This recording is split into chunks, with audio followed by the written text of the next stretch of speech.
tes dengan potongan pesawat kali ini yang mungkin bakal sedikit agak pelit untuk tim-tim yang turun di daerah utara. Kita bakal lihat beberapa tim sudah mulai turun juga. TP pindah tempat. Akhirnya mereka turun di Valdemar kali ini. Beberapa tim akan menyesuaikan juga Bukannya drop mereka selalu ngambil emang di Valle del Mar ya? Pindah-pindah. Di awal-awal mereka nggak di Valdemar. Tapi akhirnya menuju ke akhir musim kemarin yang mereka mengisi daerah Valdemar. Betul. Dan sepertinya Circle bakal kemana kira-kira Flo? Kalau kita ngomongin di Miramar, entah kenapa ya, gue melihat PMPL Indonesia ini, Circle Miramalnya itu sering banget untuk ngambil di bagian kanan dari mapnya. Iya betul banget, kita bakal lihat beberapa tim memang juga ngisi dari kanan. Jadi mereka tuh udah ngisi tengah-tengah circle. Tapi kalau kita lihat kanannya ekstrim, kayak tadi tuh ada isi air juga. Itu baru sedikit agak pushing. Iya, bahkan Circle di PMPL ini satu daerah yang jarang banget kena seperti Kampo Militer pernah kena walaupun last circle-nya nggak menuju ke arah Kampo Militer. Betul, tapi kita lihat kali ini ya dari tim-tim yang turun juga belum ada perubahan yang drastis. NFT dan juga Morph turun di Cemacera, BFD juga akan menuju ke arah Monte. Yang berubah satu tim. Kalau diperhatiin di bagian selatan, di daerah Minas Gelir, ada Gika yang mengisi pulau bawahnya. Karena tuh biasanya daerah kosong, nggak ada yang looting di arah sana. Tapi Los Higos dan juga Minas Gelir bener-bener diambil kali ini sama Geekfam. Dan Circle mengambil di bagian kiri. Ini bisa dibilang center untuk Miramar kali ini. Untuk tim yang biasa turun di arah Lacoberia, jadi PR buat mereka. Harusnya mereka mengambil daerah lain untuk early lootingnya. Itu harusnya victim. Dan lagi-lagi ya, victim hari ini mengalami 4 game yang kurang, 3 game yang kurang baik. Betul. 1 game oke. Dan ini penutup nih, kalau mereka bisa menutup dengan hasil mungkin top 2 atau nggak WWCD bahkan, itu bakal menetralisir 3 game yang kurang baiknya dia. Betul, jadi harus ada tambal silam ya. Kalau misalkan lo jelek di Erangel, di Miramar harus bagus, jelek di Sunhawk, di map lain harus bagus. Karena emang harus seperti itu, jangan sampai semua map underperform. Itu malah ngebuat tim mereka sulit untuk mengejar ketertinggalan poin untuk global leaderboard-nya. Tapi kalau mau overperform, boleh. Iya, harus upper perform sih. Apalagi balik lagi lah, kita butuh tim-tim yang upper perform untuk mewakili Indonesia di babak berikutnya. Betul, dan balik lagi ya, gue pribadi nggak masalah tim manapun yang lolos. Betul. Kita dukung semaksimal mungkin nanti ketika sudah mencapai di SEA dan juga di World League. Ya, kalau kali ini gue harus nge-cast secara netral, tidak boleh membatasi dukungannya atau melebihkan dukungan ke arah satu tim. Tim yang bagus bakal gue bilang bagus, tim yang underperform bakal gue bilang underperform, tapi ya kita harus say sorry juga. Kalimat yang kita bikin untuk melakukan sebuah atau membuat sebuah statement, gue harapkan itu jadi hal positif untuk perbaikan dari masing-masing tim. Betul, tapi nanti ketika sudah mencapai kancah dunia, wah, gue bakal bias banget. Gue bakal bias banget untuk mendukung Indonesia pastinya. Indo ketemu siapapun. Bodoh amat, pasti gue bakal dukung Indonesianya. Mau 3-1 bisa. Bisa. Pokoknya Indo Pride. Indo Pride ya. Oke, back to the game. Balik lagi di arah Cemacera seperti biasa. Morph dan juga NFT bakal bertemu. Tapi lagi dan lagi tidak ada engagement di awal-awal di antara kedua tim ini. Ini kedua tetangga ya. Sudah bermain bersama dari awal-awal PMPL Season 1. Jadi mereka tuh udah ngerti, udah saling mengerti. Ini bagian kota gua, ini bagian kota gua. Kita jangan perang. Kita bagi dua, kita pencar di arah yang berlawanan. Betul. Atau lo mau engage sekarang, itu malah ngerugiin buat kedua belah tim. Apalagi kalau sama-sama pincang, misalkan nggak sampai nge-end gitu, cuma bikin pincang, yang satu ngambil dua, yang satu ngambil dua juga, jadi 2 orang hilang di awal-awal di antara Morph dan juga NFT, itu pasti merugikan kedua tim itu. Betul, dan kita bakal lihat dari tim Geek ya, mereka turun di Pulau Selatan. Bisa dibilang ini tempat kayak mirip Millbase, tapi jeleknya di Miramar. Itu lootingnya nggak mantep. Iya. Terpisah dibanding kayak Erangel. Dan tirannya ngerepotin gak sih? Apa ya? Terrain ya, kayak daerah-daerah di sini tuh kayak gundukan-gundukan, itu bener-bener ngerepotin banget kalau kita ngomongin dari jalur rotasi ya. Agak ngerepotin emang, tapi baik lagi ya, emang dari tim Geek ini bakal aman banget zona pertama. Dan jembatan kanan mereka kalau perhatiin, itu tadi nggak ada isi sama sekali, dan di bawah itu nggak ada kotak. Jadi dia pasti aman lewat jembatan kanan. Ya, gak mungkin ada ngalangin dia. Yang kosong banget, pertigaan kosong banget, gak ada, bahkan kompon pun gak ada di sekitar sana. Nggak ada. Jadi mereka benar-benar bakal aman. Masuk ke pulau utama pun bakal aman, mungkin zona kedua lah baru bakal bertemu dengan orang-orang. Jadi at least zona pertama tuh mereka aman. Kecuali mereka pilih rotasi lewat jembatan sebelah kiri, di mana ada The Pillars yang udah nunggu juga di daerah situ. Betul, ini juga statistik dari seorang kental kali ini. Dimana kita bakal lihat dia memiliki 70 kill di regular season, yang 14.000 damage, yang 40 juga 12 headshot, yang 43. Performa dia menurut gue pribadi ya, jauh banget dibanding ketika regular season. Dia tadi main rapi banget, fightnya rapi banget. Cuma balik lagi, ini baru hari pertama. Tapi ada satu orang sih yang gue tunggu bermain lagi. Sasa, kemanakah Sasa berada atau dimanakah Sasa berada? Karena sejauh kemarin di regular season, kayaknya Sasa baru main 2 kali atau 3 kali deh. Iya betul banget. Dan satu kali dia main tuh WWCD ya? Bener, satu Iya kan? kali dia main dia Game pertama dia dapat WWCD. WWCD, betul. Gue inget banget hal itu dan itu kondisi kita masih LAN turnamen, belum dijadikan online turnamen. Betul, jadi emang dia bener-bener membawa apa ya, angin segar lah untuk tim TP waktu itu ya. Dapatin WWCD di Vikendi bukan sih? Gue lupa Gua lupa. kotanya di mana. Yang jelas gue inget banget dan gue kaget waktu itu pas ngeliat, wow ada ladiesnya WWCD. Dan habis itu gak lama kemudian Nara dengan Habis itu Vepar Nara, nyusul. betul dengan Kalau Nara Vepar. gue yakin di Vikendi. Itu gue yakin banget, ingat gue soalnya. Yang ada orang nih DG ngumpet di kapal. Oh iya bener, itu yang ada satu pemain DG ngumpet di kapal sampai akhir bahkan dia bertahan di sana. Sampai akhirnya ketahuan juga sama tim yang lagi rotasi di daerah pinggiran. Tapi kita bakal melihat statistik dari Nick terlebih dahulu yang hari ini. Gue harus akuin permainan Nick brilian banget. Dari setiap round turnamen yang kita hitung ataupun dari individual match atau show match yang tadi kita lihat. Betul. Di awal-awal. Permainnya rapi banget loh. Bisa dibilang emang Nick salah satu pemain paling konsisten gue pribadi ya. Dia memang veteran juga. Pernah main di PMC juga di season pertama dan permainan dia emang cukup. Awas, meledak. Wah gila men. Hampir mati ya? Oh enggak, iya hampir Matthew lihat. 1% HP bar dari Matthew. Bagi gaib. Bagi gaib. Dan itu langsung tukeran posisi. Yang nyetir si Nick, Matthew-nya disuruh healing dulu. Kata dia, tolong dong, gantian dulu. Gila main gue Tapi gue speechless bayangin ya, liatnya. Matthew kayak, wih, apa nih? Gue nggak expect itu bakal meledak sih tadi. Terus tiba-tiba dia gelinding, lompat, salto, terus duar. 1% HP bar dari Matthew. Itu kayak nggak 1%, 0,5%. Iya, itu tinggal kepetok pintu juga kenok gitu ya. Kejepit engsel pintu, langsung kenok dia. Aduh, kenok. Terus masuk di statistik ya, ngenok diri sendiri. Iya. Tapi siapa nyangka sih, lu kayak nyenggolin baginya menggila tiba-tiba. Karena tadi gue tau banget tujuannya Matthew nabrakin baginya, terus supaya Balikin. baginya ngebalik lagi dan bisa dipakai Tiba-tiba sama Nick. getar-getar mental. Sungguh magic untuk last round hari ini.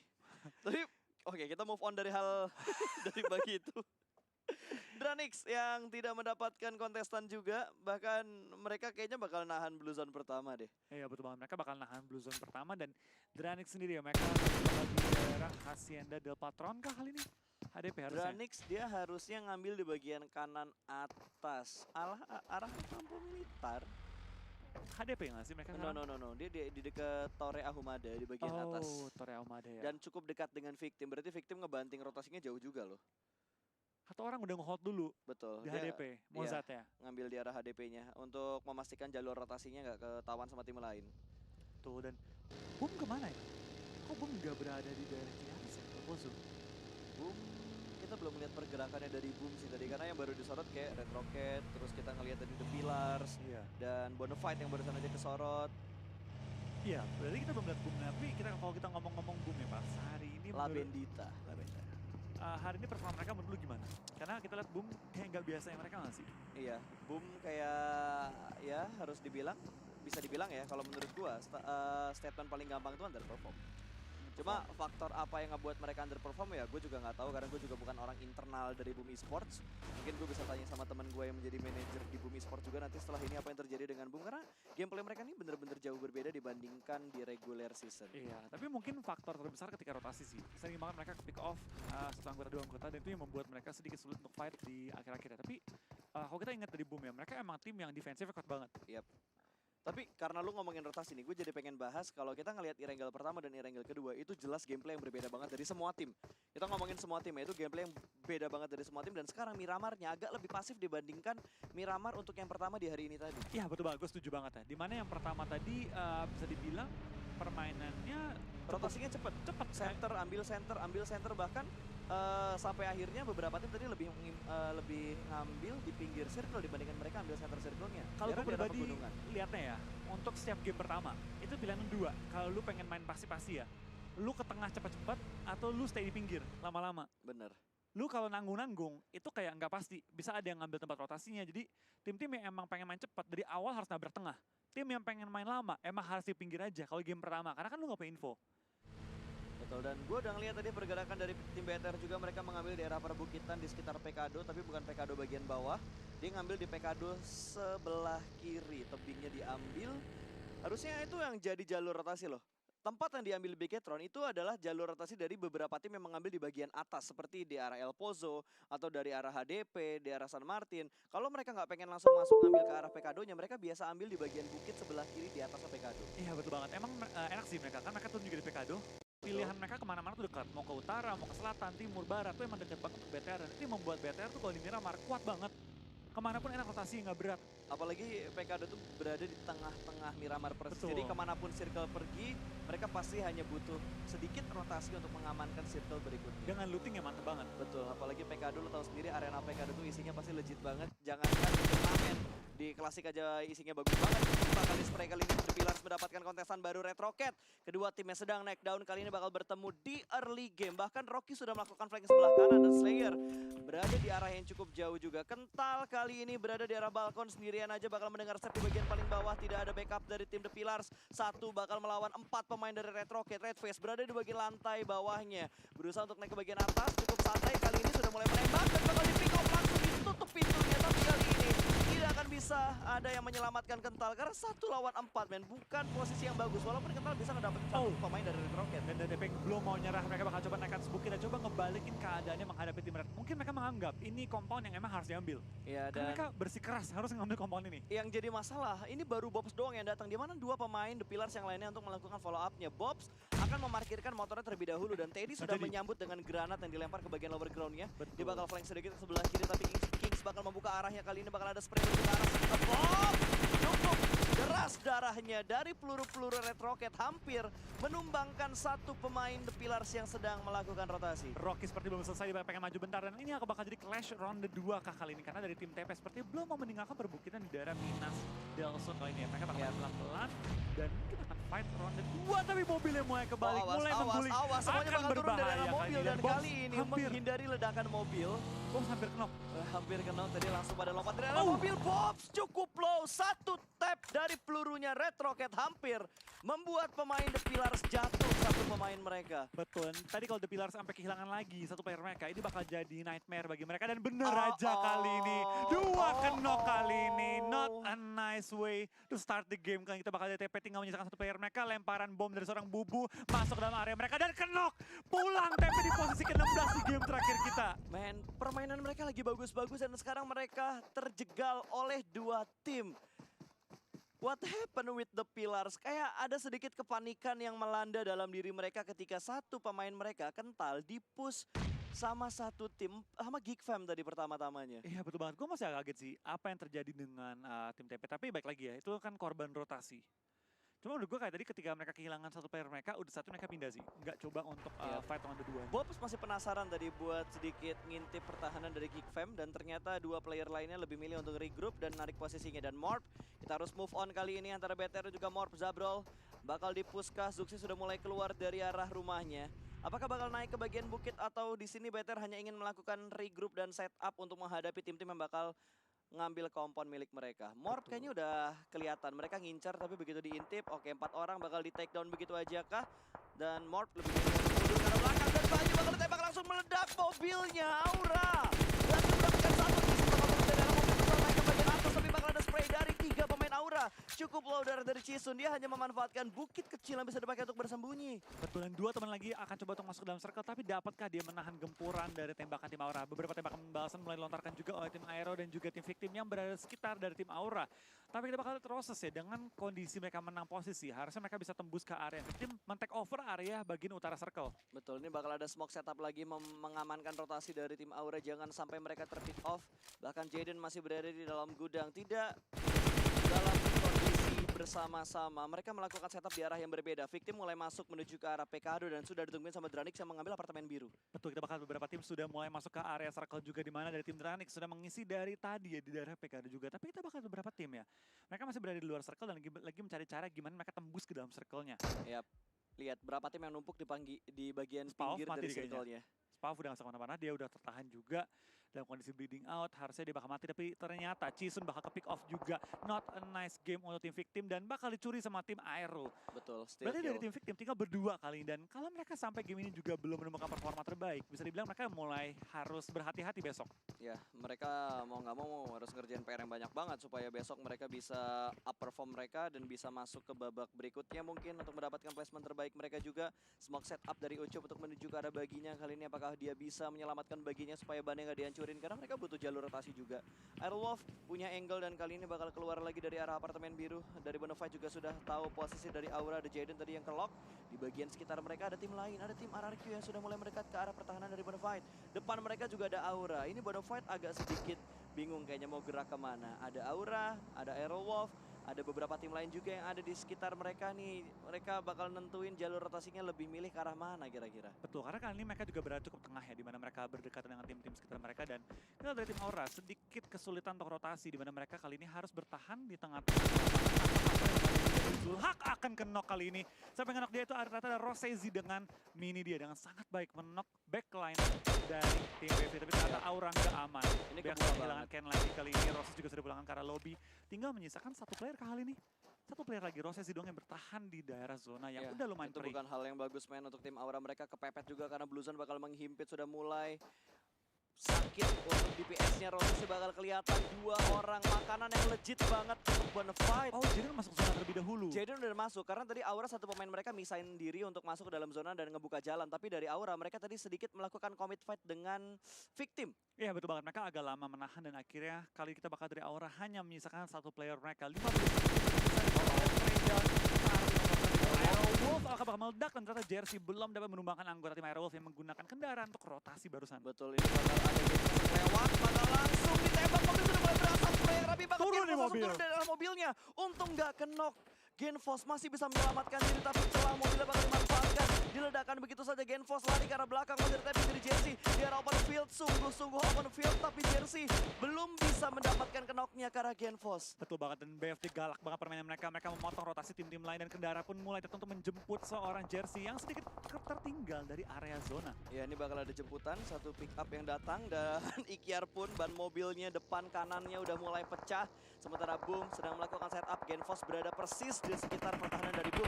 Ramones masih fokus untuk melakukan boosting dan di sisi lain Spavel berhasil diamankan. 2 orang kenok dari Bumi Sports, sementara Ramones harus menjaga angle di bagian belakangnya. Smoke setup terlebih dahulu, Ikyar harus melakukan boosting juga supaya movementnya bisa lebih legit dan lebih rapi dan cepat juga. Jeksy dari bagian gereja udah mulai melihat pergerakan dari tim Lovre. Lovre bakal ambil lower ground-nya. Betul banget, tapi Morph juga Lovre bakal sangat berdekatan dan Lovre belum masuk zona ya. Mereka harus maju dikit lagi dan kalau diperhatikan pas di daerah minimap nanti ya, ini sisi kanan tuh cukup banyak tim di tempatnya Boom.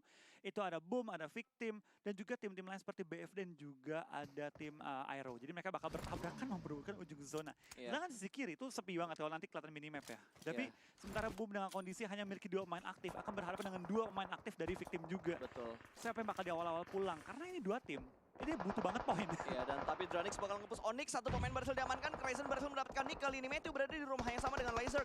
Belum ada push lagi, Lazerk harus healing terlebih dahulu, tapi Matthew belum ada push agresif ke arah Lazerknya. Sementara Crazen sudah mulai masuk perlahan-lahan, kali ini bakal melakukan bandage dan healing terlebih dahulu. KP berada di rumah yang berbeda, setup granat menuju ke arah mana? Lempar ke arah gudang atau bakal lempar ke arah rumahnya? Sepertinya bakal dilempar masuk ke dalam rumah, tapi di sisi lain Zulhak berhasil mendapatkan victim. Jackhead mulai ditumbangkan, victim hanya menyisakan satu pemain mereka dan Nick mendapatkan tempat yang tidak terlalu bagus karena Dranix punya angle shoot yang cukup bebas. Smoke setup terlebih dahulu, Twizy berhasil diamankan. Di sisi yang lainnya sedang melakukan fake juga dan victim menjadi tim kedua yang dipulangkan ke arah lobby. Ramones berada di tengah-tengah 3 tim, Onyx, Bonafide, Airwolf dan juga Dranix. 4 tim berada persis di sekitarnya Ramones, hanya menyisakan 1 tadi kalau gue lihat. Betul, ini benar-benar berdarah banget sih di pojok-pojokan circle kali ini, di mana tim Boom juga ya, Ramones akhirnya masuk dan dia nggak bisa kemana-mana. Ikyar pun berada di ujung zona, kan pelan-pelan masuk lewat pertahanan tim Dranix. Tapi kita bakal dari Morph juga mendapatkan seorang Twizy dan zona bakal kembali pindah ke arah tengah circle, di mana kali ini RRQ sudah menunggu bersama dengan BTR di ujung-ujung zonanya. Cukup enak sih. Geekfam cuma gerak sedikit doang karena gudang mereka masih masuk ke dalam circle juga.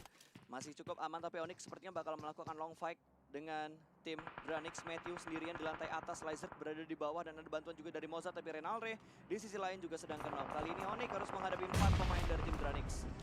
Bakal juga ada pergerakan tim-tim sekitar, kita bakal Matthew bakal menyaksikan fight ini. Matthew harus nahan sendirian sih. 3 orang cuy, dia nahan step bener-bener gak bergerak sama sekali. Satu orang bakal naik ke lantai 2, kali ini Matthew terbakar sudah tapi dia tidak terkena damage dari Molotovnya. Ucup berada di lantai 1, bakal naik perlahan-lahan, ditutup sama 2 orang. Dan langsung dipulangkan ke arah lobby. 2 pemain tersisa dan Bonafide sudah mengumpulkan 5 poin kill di arah yang lain. Betul, zona pun kebanting, jadi tim-tim yang berada di sisi kanan harus pindah kembali kali ini. Berhadapan dengan begitu banyak tim yang udah mengisi terlebih dahulu dan Ikyar pun akhirnya tumbangkan. Onyx lagi menunggu dari Dranix. bakal Betul. maju. Di Surprise! 1-on-1 kali ini bakal Lagi! menang, tapi 2 orang. 3 orang kena, tapi Almost KP it. bakal take down 1-on-1 situation untuk Dranix dan juga tim Onyx. Zona pun sudah bergerak, ini bukan situasi yang baik, tapi kita bakal What dari belakang? Ramones disaster man. Itu fokusnya lagi menuju ke arah Dranix, tapi Ramones melakukan blind pick dari belakang. Ya, not a nice game, tapi kita bakal lihat dari tim BTR ya.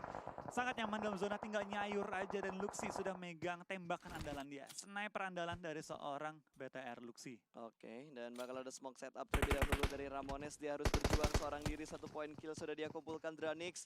Kelihatan 2 orang di arah gudang yang sama, tapi kali ini bakal bermain tempo terlebih dahulu. Spey berhasil mendapatkan 1, finishing point 2, pemain berhasil diamankan. Kaizen juga berhasil diamankan, dia bakal lompat menuju ke arah luar dari gudangnya. 1 lawan 1, tapi sudah mulai ketahuan lompat ke arah luar. Dan what a nice shot dari Mozart. Memulangkan boom dan menyelamatkan posisi dari Dranix supaya tidak tusun di posisi ke-12. Walaupun pada akhirnya mereka harus puas juga di posisi ke-12 karena Blue Zone. Iya, tapi lumayan dapat 3 kill tambahan tuh cukup menyelamatkan poin boom untuk ronde kali ini. 4 poin dan jadi dapatnya. Dan kita bakal juga kali ini di daerah circle NFT. Flippy harus kena juga, dan Arrow seperti yang dipulangkan di posisi ke-11 pada game kali ini.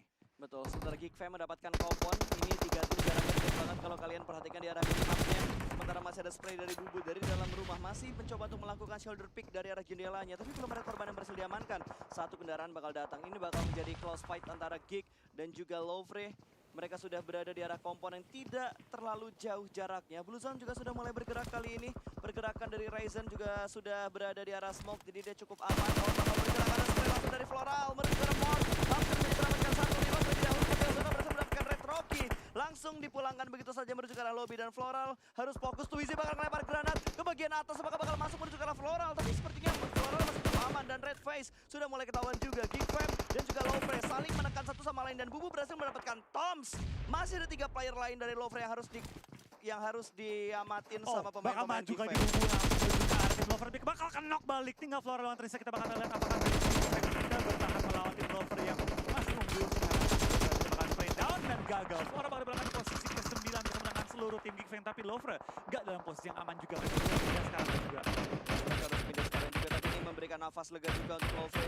Mereka masih bertahan dengan 4 pemain mereka jersey. Sementara ini di pinggir jalan dalam 1 lempengan cukup low, dan Luxi 1 trapping dengan Kar 98 yang berhasil mendapatkan knock ke arah Bonafide. Jersey mungkin bakal dipulangkan ke arah lobby karena dengkulnya kelihatan dari kolong mobil. Sedikit kelihatan, kita lihat beberapa tim sudah mulai mengisi circle juga. Ini Morph harusnya bisa ngajar BTR sih. Ini bisa Tapi ngajar. Morph juga butuh rotasi karena mereka harus bergerak semuanya untuk masuk ke dalam circle. Sementara Morph dan juga Bigetron tidak ada fight sama sekali. Mereka fokus untuk melakukan rotasi dan masuk ke dalam circle. BTR sudah mendapatkan circle dan mungkin mereka bakal menabrak tim Bonafide. Betul, kita bakal lihat di ujung circle terjadi fight. Itu akan juga tertumbang oleh seorang Lovre, tapi Zabro bakal tertumbang juga. Ini fight oleh cukup banyak tim di ujung circle kali ini. Betul. Dan Suaranya enak banget tembak menuju ke arah rezekinya. Ini bakal menjadi free hit, tapping langsung tersungkur ke arah tanah dan merasakan panasnya Miramar. Mereka harus bergerak di arah open field, tapi banyak tim yang lagi fokus untuk fight. Dan gua kira Ozora bakal selamat karena semua tim sedang fokus untuk melakukan fight. Wow, 1 orang lewat dengan tim saja, tidak ada yang menembak sama sekali. Harus turun dari arah high ground-nya. 2 orang cukup low. Kali ini Twizy bakal diincar, tapi Liquid ditembak dari sisi lain. Ada yang melakukan blind shoot-nya ke arah Liquid. Betul, kita bakal lihat dari Morph juga hanya menyisakan 1 player lagi 1-on-1 dengan seorang Twizy. Kita bakal pulang ke arah lobby, tinggal 6 tim lagi yang tersisa. BTR lengkap dengan 4 anggota mereka. Gila, BTR masih enak banget posisi mereka, udah dapetin 6 kill. Mereka mendapatkan zonanya juga. Bonafide berhasil diusir mundur kah? Ya, Bonafide berhasil diusir mundur dari BTR. Berada di tempat yang cukup nyaman. Peko bakal ada free hit dari arah Zuxi, tapi belum mendapatkan apapun. Sementara Morph sudah mengumpulkan 5 poin kill. Itu kita bakal juga dari pergerakan tim BTR. Mereka pede banget dengan kondisi mereka punya 4 anggota, harusnya supaya ngebuka view lebih dalam lagi ke arah rumahnya. Semua visinya bakal dihancurin sama Zuxi. Dia pengen ngedapetin semua informasi yang dibutuhkan. Sementara Jaden, last man standing dari Aura juga masih bertahan. Sudah ada kill yang dia kumpulkan. BTR juga sudah mulai melakukan pergerakan. Ini BTR harus aware dengan apa yang ada di sekitar mereka sih. Kalau mereka terlalu fokus dengan tim-tim yang lainnya dan tidak sadar posisi dari Jaden bisa ngeberondong seenggaknya 2 pemain BTR untuk pulang ke arah lobby. Iya, betul banget. Ini Red dan Aura juga lagi bertahan banget sih. Mereka dengan last man standing mereka. Dan juga 1 anggota tuh kalau nggak salah di ujung zona deh. Atau nggak di luar zona bahkan. Dan kita bakal Red Face bakal berlari sedikit. Kita akan masuk oleh zona. Iya, di game bakal kali ini. masuk ke zona. Oke, 3 tim tersisa. 4, 2, 1. Kalau dilihat dari posisinya, harusnya ini bener-bener BTR yang bisa chicken. Dominasi BTR harus ya. Yes, kalau kita lihat dari posisi dan juga jumlah pemain yang tersisa. Dan RPK pun sudah terpantau. Jaden akankah dia ketahuan karena BTR mulai menuju ke arah Jaden. Sumpah nih Jaden bisa jadi disaster buat BTR sih. Mereka bakal bergerak sedikit, ngecek ke arah Jaden, bakal kelihatan dua orang bakal melakukan play jarak dekat kali ini. Tapi sepertinya kontrol yang baik dari tim BTR. Betul. Harusnya di BTR ya. 4 lawan 2 dengan kondisi mereka sudah menguasai tengah circle. Ini harusnya WCD untuk BTR dan menjadi pertama ya. WCD pertama untuk Iya, BTR. ini WWCD pertama untuk BTR, tapi sepertinya dia harus ngecek ke arah kanan terlebih dahulu. Ada satu pemain yang sudah mulai terlihat, Peko sudah mulai mendapatkan tembakan lempar granat menuju ke arah Suksi, tapi tidak dalam posisi siap bangun dari tidurnya. Berhasil diamankan, hanya menyisakan drone yang bertahan di pinggir jeep. Winner chicken dinner untuk Bigetron Red Alliance. Chicken pertama untuk BTR di hari pertama final PMPL Indonesia Season 1. Apakah robot sudah panas kali ini? Ya, tapi Sepertinya begitu. balik lagi.